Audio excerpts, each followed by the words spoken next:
Sorry for the delay. My name is Raj Kurela. I'm a SDG and a marketing associate. Hello everyone, my name is Vandana Adhikari. I'm the logistics specialist. And hello everyone, I'm Lingy Lee and I'm the procurement associate. Hello everyone, I'm Sammy Lee and I'm the legal associate. And hello everyone, my name is Shania Kellison and I am the finance associate. The clicker is non-responsive, Raj, so this is unreal. So thank you first of all for being with us today. We wanted to focus on some key issues and questions we had for Rent the Runway as it currently posits its operations. Focused first on our question, we want to see how Rent the Runway is going to pivot its current strategy to focus on sustainability and ethics, mainly focused on our three solutions, which is sourcing and procurement, also on the cleaning practices, which currently center around dry cleaning, and also the unsustainable business model, because as I'm sure you're aware, the financial models have not positive results in a positive net profit in the 14 years of operation. So we hope to implement different facets to address each of these issues throughout this course.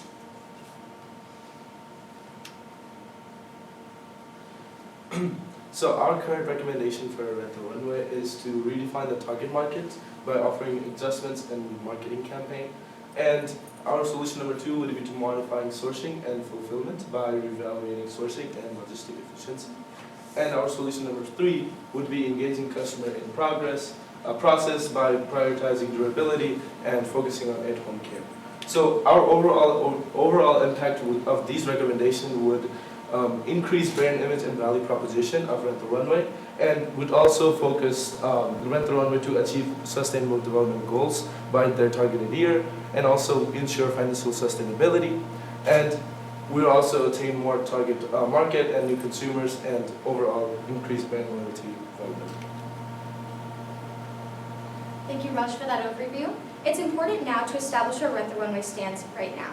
So it's interesting because Rent the Runway is neither in the resale nor the rental market exclusively. They offer resale options but focus mainly on the rental subscriptions. So as I'm sure you're aware, we see a big intersect between these two markets because online rentals obviously have this transition with the Gen Z consumers moving to these online platforms. So resale is also offered through these online platforms. We see major growth in the online rental section, moving to about 185% by 2028. All things considered, assuming there's no major economic changes. But at the same time, we also see 4 times the online resale that we had seen in the past decade. So that means that we are seeing bigger trends for Rent the Runway, which means that their market share can increase dramatically should they target the right consumers. And now we'll pass it on to Vandana. Raj, apologies. So the current highlights of the date that Rent the Runway is currently practicing is that industrial-wise, Rent the Runway is using 24% less water, and they're also using 6% less energy. On the industry-wise, they're using 3% less emission on average per garment, and they are looking to go 100% carbon offset from and to customers by the fiscal year of 2022. And on the decomposition of the rental products, they are using 1.1 million garments, and they are also looking to use.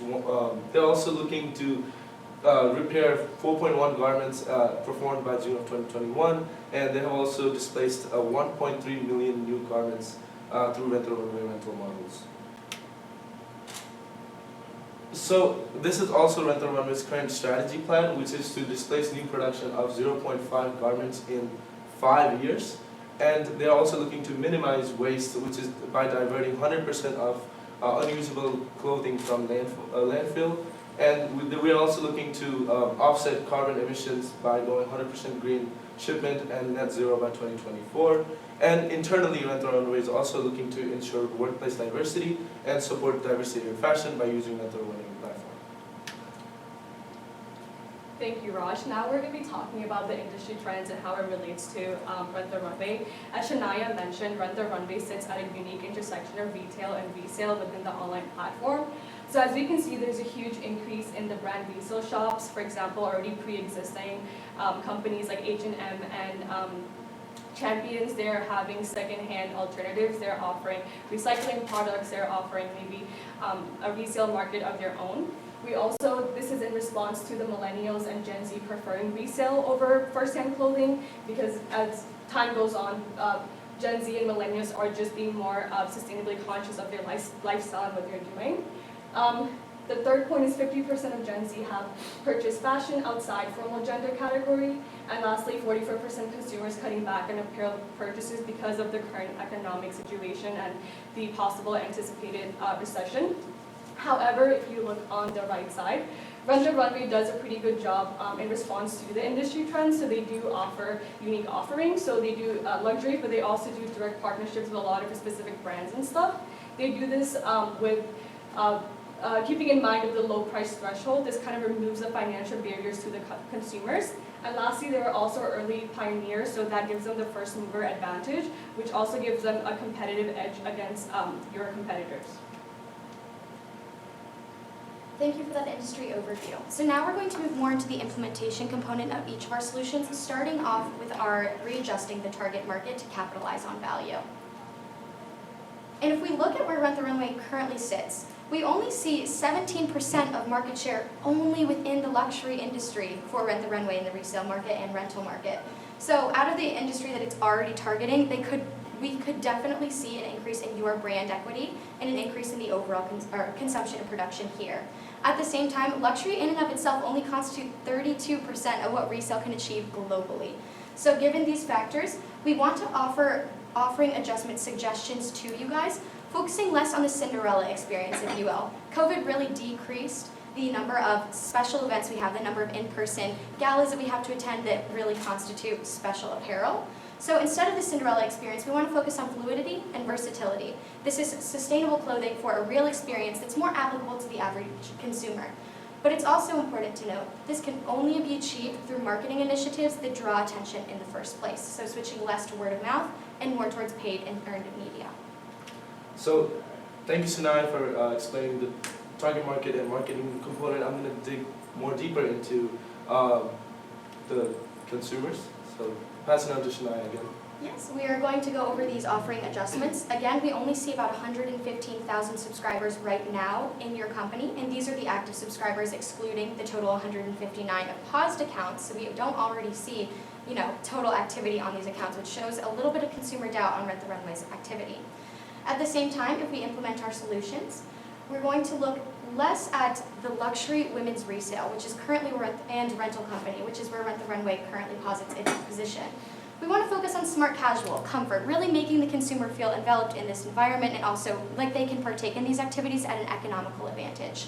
We also want to focus on inclusivity and fit to make this more applicable, not just to women, but maybe more fluid in terms of body shape, body type, and then also your gender category. So we're focusing also on gender fluidity, which is a big consumer demand for Gen Z in particular. This is targeted towards transgender individuals and cisgender individuals, so that it's not exclusive only to this niche target market. So thank you, Shania, for recommending the strategy. Now here's the current market strategy of Rent the Runway, which is they're using currently organic marketing, which is doing referral program, which currently offers +1 spot by giving 40% discount to the referee. And we can see that from 2021 to 2023, they have changed their pricing of the rentals from 35% to 70%, almost. And they have also extended their package of rentals from almost 4 to 5 garments. This is our proposed solution for marketing, which is focusing more towards public relation firm, which is putting 20% of the allocated budget to paid media, which is 4 times more effective. And this would generate almost 69% of brand awareness and divert 42% of web traffic into Rent the Runway platform. This will also align with our long-term orientation, which Rent the Runway should team with Unidays, which is focused towards Gen Z and millennials. Unidays is more college software that Gen Z and millennials are more familiar with. And this will allocate 70% earned media from Gen Z by just putting 30% into the Unidays. So what does all this mean in terms of costs and revenues? This solution in particular focuses a lot on our revenues, what we expect Rent the Runway to be able to achieve should it be implemented correctly. We expect, based on 5-year trend projections, that we would see a 46% increase in revenue given inflation measures, average cost of packages, average number of packages and subscribers, as well as our fairly modest growth projections of 3% to 15% of what the company is already making. We also expect a 20% increase in marketing costs, which seems like it would be a little bit high, but given that we are strategizing using a PR firm and then see gradually decreasing costs as we develop the core competencies of Rent the Runway, this should become a very manageable number, especially given our increasing revenue share. That said, we don't expect realistically to put you guys in the positive within this 5-year time frame, simply because we stand unfortunately at a $211 million loss as it stands. However, with these projections, we expect over 400% increases in this net income, and with these projections, should it move forward to a 10-year implementation strategy, for example, it's reasonable to expect Rent the Runway to turn around its business model. Thank you, Shania, for introducing us to our first solution. Now let's go into the second solution, adjust sourcing through procurement and supply. Rent the Runway should become more sustainable material focused rather than brand focused. So here on the left, we're showing some false beliefs from companies essentially thinking that sustainability isn't that highly valued by consumers nowadays. However, on the right, we're showing that it's the complete opposite in reality. So according to a Forbes research, almost 100% of retailers nowadays believe that consumers rank a brand name higher than product sustainability. However, every 1 out of 2 consumers now ranks sustainability as important as brand name. Also, only half of senior retail executives believe that consumers think of sustainability as an important buying factor in their buying decision. However, 3/4 of all consumers say that sustainability is somewhat or very important to them in their buying decision. The research also showed that the older generation, from millennials to boomers, consider sustainability as a material used to create the products. However, to Gen Z, the definition of sustainability goes far beyond that.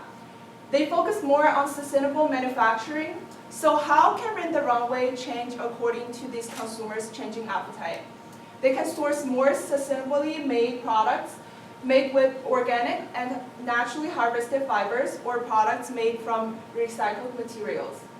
Since Rent the Runway is a company that runs their business online, they can also have the data that intells what styles are the most popular and what material is the most rented.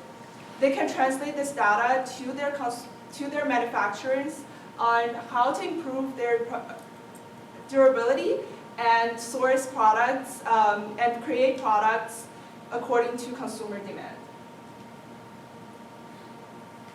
Continuing to reconfigure the supplier portfolio, currently Rent the Runway sources 45% from their wholesale channels. They also offer consignment items as well as exclusive designs from their partnerships.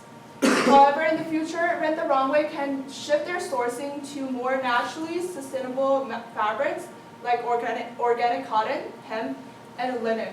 They can also source more recycled synthetic fabrics like Econel, recycled polyester, and modal. Here we have some brand recommendations for Rent the Runway. With these brands, Rent the Runway can carry out partner evaluation for new brands and re-evaluation for existing portfolios. So on the left, we have some brands Rent the Runway currently offer, but they have very limited sustainability initiatives and rank very low on their execution ratings for their sustainability index.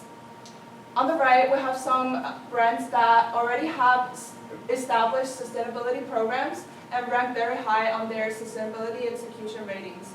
So, for example, brands like Love Shack Fancy and Reformation can be great alternatives for Victoria Beckham for their feminine design. Stella McCartney can also be a great alternative for Gigi New York for their vegan leather handbags. And their sports line can be great for Champions sports clothing. Thank you, Linyi. Now we're going to delve a little bit more into modifying sourcing and fulfillment with an emphasis on transportation. So Rent the Runway can make their transportation drop-offs and pickups more sustainable by implementing these easy but efficient measures.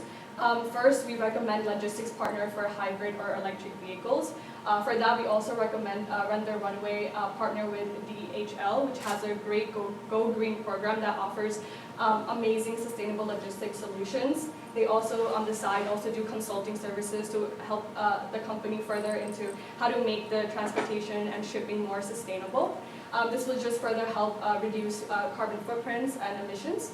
Second is optimize transportation routes for internal, external use to RTR facilities. For this, we recommend a software such as Route4Me to have a route which offers route optimization. This will reduce the number of miles needed. This is calculated by using a lot of various algorithms such as road conditions and traffic conditions, again further reducing emissions and carbon footprint. Lastly, our third recommendation is facilitate and encourage in-store pickup and drop-off. So Rent the Runway can do this, or should do this, by offering discounts to customers for future rentals. They can use their social media channels to share customer stories to promote more pickup and drop-off. They can also have a designated area where it's convenient for the customers to go and make sure they're ready, the order is ready on time. Yes. Moving on to engage customers in process. So now we're going to talk a little bit about the legal aspect. So increase future legislation on PERC alternatives. As of right now, Rent the Runway promotes itself as one of the biggest dry cleaners in the US. And although they don't use this toxic chemical PERC that a lot of other companies uses, they use a hydrocarbon chemical, which is also just as toxic and non-environmental friendly. So legislation acts such as the Clean Water Act and Clean Air Act just further allows the EPA to regulate more strictly on even the PERC alternatives, so you guys should be aware of that. The third is the Comprehensive Environmental Response Compensation and Liability Act. This just grants EPA further authority to force parties into responsible cleanup or reimbursement. And if Rent the Runway is using the PERC alternatives and they are leaking these toxic chemicals into the environment, the EPA will surely enforce severe financial consequences that will further increase costs and also damage brand reputation along the way. Within this legal environment, I want to go over Rent the Runway's current cleaning and care system.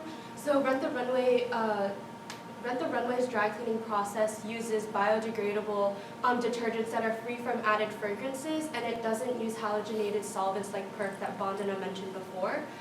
Rent the Runway uses polyplastic covers to cover its garments after it finishes its dry cleaning process, but Rent the Runway encourages its customers to return plastic coverings and hangers because it partners with an organization that transforms the plastic poly bags into wood alternative building materials. Given this process, Vandana will now talk about two issues that we've identified. Thank you, Sammy. So the two current issues are currently, as I mentioned earlier, hydrocarbon alternatives and the toxic stain removers. So currently, hydrocarbon alternatives may be linked to health concerns and also environmentally sustainability issues. Along with that, if handled incorrectly by companies like Rent the Runway, alternatives may also produce hazardous byproduct and more waste and air pollution. The second is the toxic stain removers. In the toxic stain removers category, there's just a lack of many alternatives to toxic stain removers, so that is a huge problem for companies like Rent the Runway. And second is toxic stain removers are very harmful because they pollute bodies of water and are readily biodegradable. So before going into how Rent the Runway is specifically going to address these problems, I want to provide a brief overview of Rent the Runway's fulfillment centers. So once Rent the Runway receives its rented clothing, it evaluates each product for additional cleaning. And then after Rent the Runway dry cleans its products, it provides additional chemical treatments to treat stains. So we recommend that Rent the Runway turn towards more modal fabrics that are plant-based, machine washable, and resource friendly. And this is expanding on what Lindy was saying before with our sourcing procurement solution. And this leads to our at-home care cleaning instructions guide, which I will expand upon further. So traditional washing methods has significant advantages over traditional dry cleaning. It is more energy efficient, and green detergents for traditional cleaning are less environmentally degrading than green dry cleaning solutions. Notably, washing with cold short cycles results in 74% less dye release, 52% less microfiber release, and 66% energy savings. And so we recommend that Rent the Runway create at-home garment care instructions that would allow consumers to rewash their garments at home, keeping clothing out of Rent the Runway's dry cleaning process for as long as possible. So what does all this mean? We want to focus on the cumulative impacts, first moving on to the financials. So I've already talked a little bit about the revenue stream that we see coming in with, again, a pretty conservative estimate after having 45% growth between 2021 and 2022. Because 2022 was relatively an outlier with higher costs, higher revenue streams, we did take a more conservative approach, moving down to 30% growth projections for 2023. However, adding on our tacked 3% to 15% range as it gradually increases in our 5-year projection, given the target market increases. We also see marketing expenses go up, as we're going to talk about a little bit in the next slide, but cumulatively, our expenses we would not recommend for you to increase. We would rather see a reallocation for more efficient use. But overall, our net income projections should put you on track for a 10-year positive profit. Again, our cash flows are going to support that growth statement, seeing an increase in relative assets and liabilities as the company just expands its offerings, expands its growth in business. But at the same time, the cash flow is going to see a slight dip in 2027 based on the IMF's inflation projections as well as the economic growth indicators. So it is just something to note moving forward. Expanding on the financial breakdown, Rent the Runway currently spends $52 million on its product acquisition strategy as of 2021. We recommend that Rent the Runway turn to more sustainable brands such as Stella McCartney and Reformation that we mentioned earlier.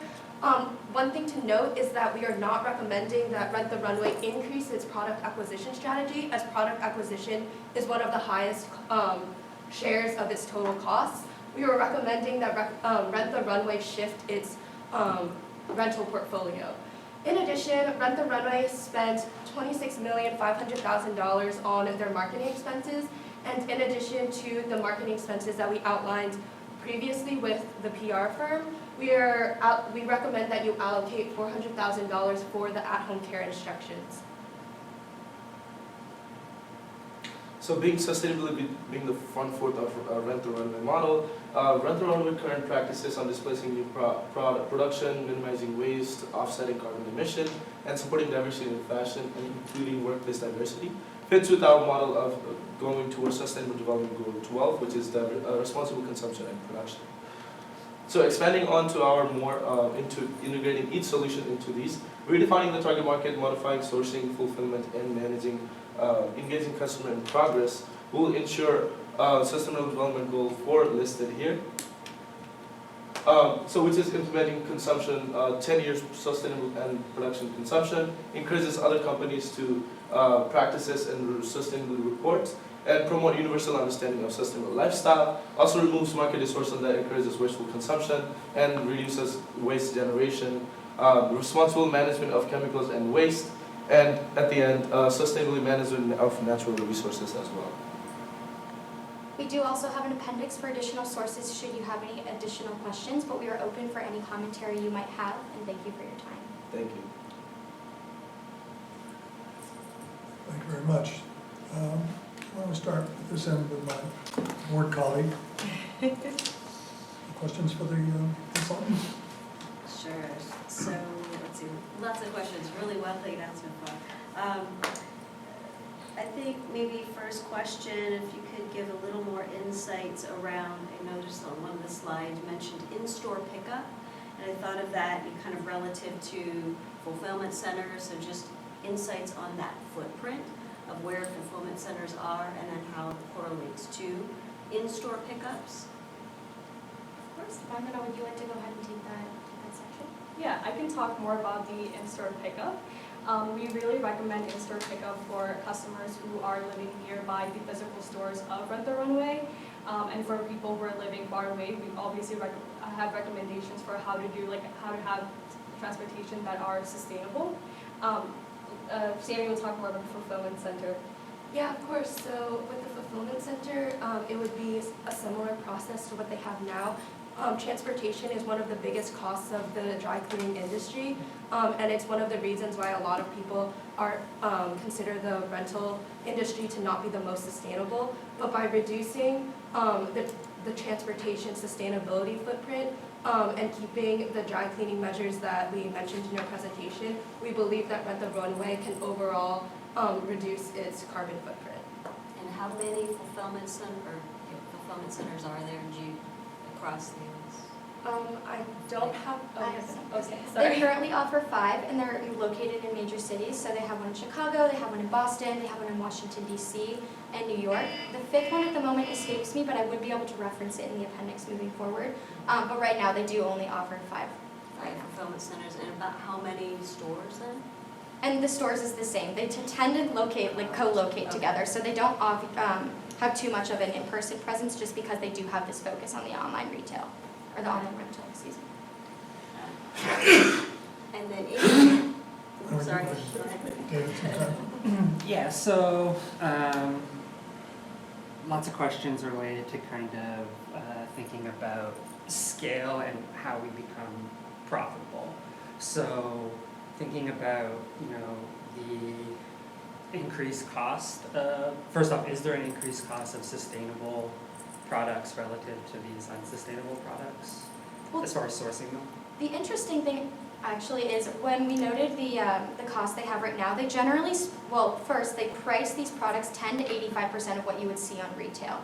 So that's like how they turn around this profit, and they buy, as we said earlier, through consignment as well as wholesale. Those are their largest production and sourcing materials. But because they're already partnered with luxury brands, the price point is relatively high.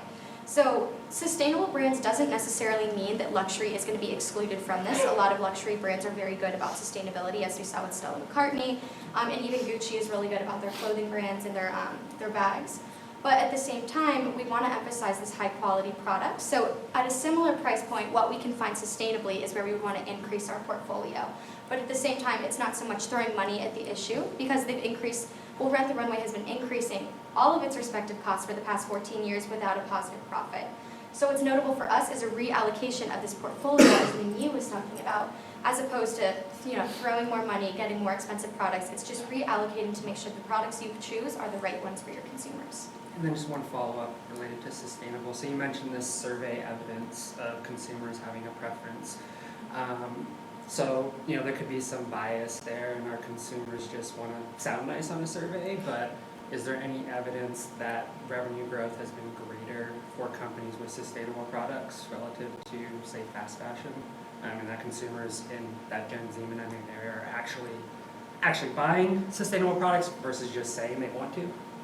Yeah, I would say, it's notable. We don't have a ton of information on other competitors' sustainability outrolls and how that's influenced their financials specifically, but the industry growth itself is increasing the revenue share exponentially by almost 100% in the past 5 years alone. So if you're looking at the revenue share of the industry as a whole, we could say yes, we do see these revenue increases, but as a per company basis, it's a little bit harder to note down the specific numbers. Okay, so kind of the big question I have is, you need to educate your consumers, right? Correct. And so what part of the marketing budget is devoted to that?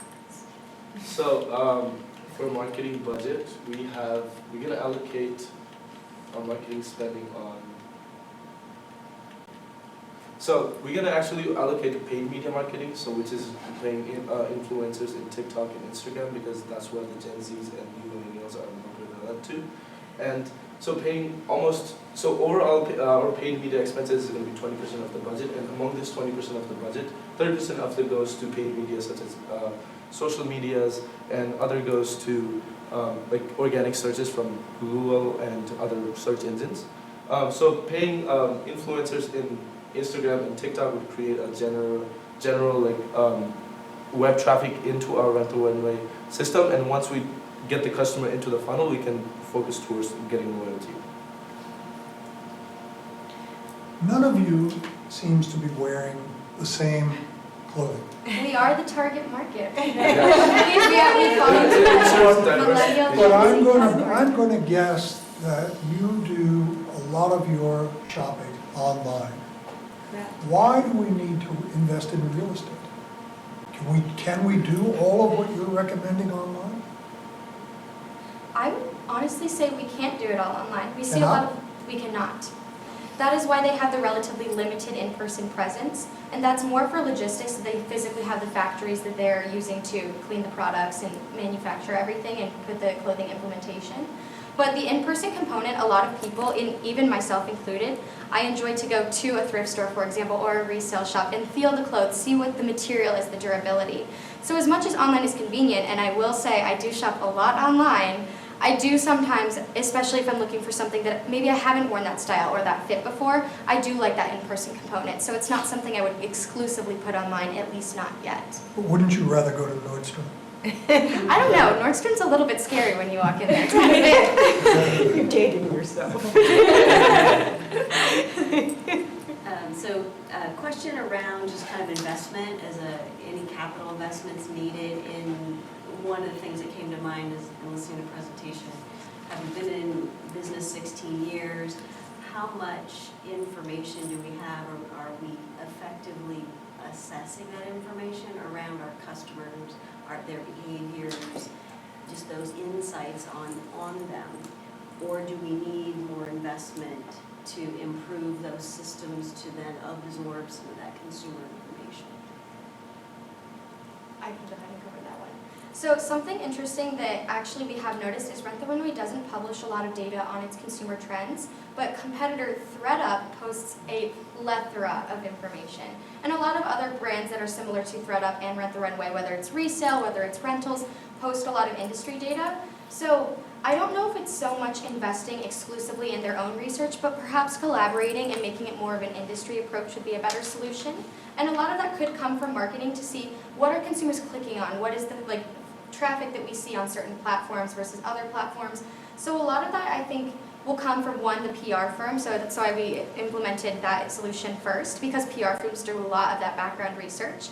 I have a background working with a PR firm based in Washington, D.C., and a lot of what we did was this market research, and then we moved into the long-term marketing strategies so that they could, if you will, walk on their own two legs after the contract ends. So a lot of this would come through that initial rollout and the collaboration with competitors. More on that, initial investment into marketing would be higher and other investment would be higher. But once we, like Sinaya said, once we let them walk on their own feet, and then once we see the investment that plays a role into generating more profit, then they should divert more media as word of mouth if their marketing goes prevailing with these recommendations as well. Okay. One other question from a sourcing perspective is the notion of being able to do consumer to consumer, an option to compete with the ThredUp or Poshmarks. Would you like to take that one, Amanda? Yeah. Do you mind repeating the question, please? Just the note, I know we talked a bit about that these fulfillment centers take on and our cost to then recondition the items, but what about the notion of doing consumer to consumer to then compete with the Poshmarks and ThredUps? Mm-hmm. I think one way that Rent the Runway can really differentiate from other competitors is regarding their transparency, so being really transparent. And although we are trying to move away from the brand focus into just sustainable material clothing focus, there's still a lot of research and data saying consumers do kind of look at brand. On top of brand, they then look at whether it's sustainable or not. So I think the way that we can differentiate from other competitors and C2C is to just kind of be transparent about what we're putting out there, where we're sourcing from, and what we're going to offer. One thing to add on to that is that Rent the Runway is a rental and resale platform, and Rent the Runway really aims to extend the longevity of its clothes for as long as possible. So even after they circulate clothing out of their rental process, they do partner with ThredUp to continue that longevity and to ensure that customers are getting the most out of all of these clothes as much as possible. So going back to the sustainable stuff, is there any evidence that these sustainable products that we currently have in our portfolio are used more, and do they have a longer useful life than our non-sustainably sourced products currently? I can take that. Oh, go ahead. So if we go to the slide for brand recommendations, for example, Love Shack Fancy and Reformation are some of the brands that Gen Z are especially interested in, and they are super popular. And Reformation and Love Shack Fancy, they are particularly famous for their sustainability approach to producing their garments. So on their labels, it comes with a lot of information on how they save water and CO2 emissions. Also for Stella McCartney, they are a luxury brand that particularly focus on producing with no animal cruelty and vegan leathers or the recycled fabrics I mentioned before. They are, I would say, the one and only luxury fashion brand that focuses on sustainable materials. I would say they are doing very good in their established sustainability programs. But for example, Champion, they only launched their sustainability line back in 2021, so it's not very developed and it's very limited. And then one more quick question. Can you go to the forecasts of the financials? One back, yeah. Okay, so what type of investments in capital expenditures, like fulfillment centers, things like that, are required for us to get to that growth level of 2027? Are we going to have to open 10 more fulfillment centers, or how many are required to support that level of growth? On the equipment. Yeah, like all the CapEx required to support that, and then do we, given that we've been unprofitable for so long, are we going to have to raise debt or equity in order to do that? Okay, so some interesting things to note is, one, 2022 was a very good year for Rent the Runway. They actually paid off the first of their debt this year, which is a really big thing for them. They paid $44 million off the debt this year, which is a notable achievement. That does put them in a relatively stronger financial position than we saw, for example, in 2021, again, at negative $211 million. But at the same time, we want to focus more on reallocating costs as opposed to increasing costs. And a lot of that is we're focusing on transportation, for example, would decrease the need to build fulfillment centers and rather optimize the ones that we currently have. So they have 5 fulfillment centers, and the cities that they're located in are relatively dispersed throughout the United States, which right now is the target market. Perhaps if they went international, this would be a different story, but for the near term, the fulfillment centers they have are most unsustainable because they use these additional chemical treatments as opposed to just having this basic dry cleaning process. But to offset any, for example, additional chemicals they might need or equipment, that is why we're encouraging the home care. So the shifting responsibilities put more on the consumer, which should incentivize because there is the sustainability demand, but at the same time, it also increases the longevity which consumers might want to keep these products. Like, they don't want to send it back every time to get dry cleaned and be like, oh, this is smelly, I have to send it back and then retake it out. They'll know how to care for it themselves, and that'll decrease the amount of CapEx that Rent the Runway would have to put in to make up for this the long-term stains that are remaining in there because consumers haven't returned it yet. So those will be relatively offset, and our biggest focus would just be restructuring what they currently have, especially because the debt has been so high in the past that it doesn't really make sense to just keep pulling out money. Okay, thank you very much, Atelier. Take a deep breath. Good job. Feedback? Should we start here? Okay, so I thought you guys did a great job. Shania, you did a great summary. A little bit of feedback for you is you were very confident, you're very persuasive. Just breathe a little bit and slow down. Yeah. I have the same problem, so I understand that. And then, Raj, I really like the way you caught that question. You responded to my answer on educate the consumer and had your finger right on it. And then as a team for you guys, I thought you did excellent handoffs. I mean, I can see you all functioning together as one unit, and I noticed a minimum of competitiveness. Yeah, I also thought you did a terrific team presentation. You obviously know each other. Seems like you like each other. Also, slow down a little bit. One thing that I'd suggest is, if we're the board of directors and you're consultants advising us, then you should be talking to us as you, not they. So it's not, we are the company. So just kind of, it's pronouns, just kind of, we're you.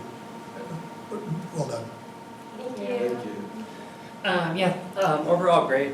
Slides are really well done. I noticed like a little bit of kind of like reading or just following like the layout of the slide, right? So like the slide just kind of gives you a background of what you want to talk about. And you want to add on to that. Otherwise, like we just kind of get lost in watching that. And then as being a finance guy in the room, express all your costs as percentages. Because it's much easier to have revenue as you go, i.e. margins, because that's much easier for someone on the board, the CFO for example, to understand, what's happening over time. So for example, fulfillment's going from 34% in 2022 to 22%, right? So I can see that change much easier than looking at the numbers, because that's what matters, margins, what after revenue. But overall, great job. Thank you. Echo much of the same feedback already. The presentation was really well laid out. I like that each had very clearly defined roles, and that did work really well with your handoffs. So you were all very engaged and knowledgeable in what the shift is to this business model. And what did come clear to me towards the end is this shift in what is going to make this brand more, what is its competitive edge that's different. So that did come through clearly. I think it just, a little maybe slow down just a tad in some of the slides. I was trying to scroll and write notes to catch up with it. And then I think maybe a little bit more around costs, from understanding maybe customer acquisition costs currently. And I know you had said it's difficult to get some of that info, so that probably is some of the reasons you were challenged with that, but having insights on acquisition costs current and then what they will shift to, because this is the heart, I think, of the shift, is going after new consumers, and then just maybe summarizing what that initial investment of cost would look like. It sounds like maybe some equipment's needed just to lay it out current and to be in this pro forma forecast. To estimate the new consumer cost, just take the difference in marketing and the number of new subscribers you get between the years, and that's the cost to acquire. Although none of us come from finance background, she was like almost one of the. We had been basing all these numbers off of estimates of 2022 statements because they didn't post until yesterday. And I was doing the forecast based on Q1 through Q3. I was only off by $500,000 for the net income, like plus and minus here and there. So I took a screenshot and I was like, guys, it's okay. But yeah, that's just a side note. Good.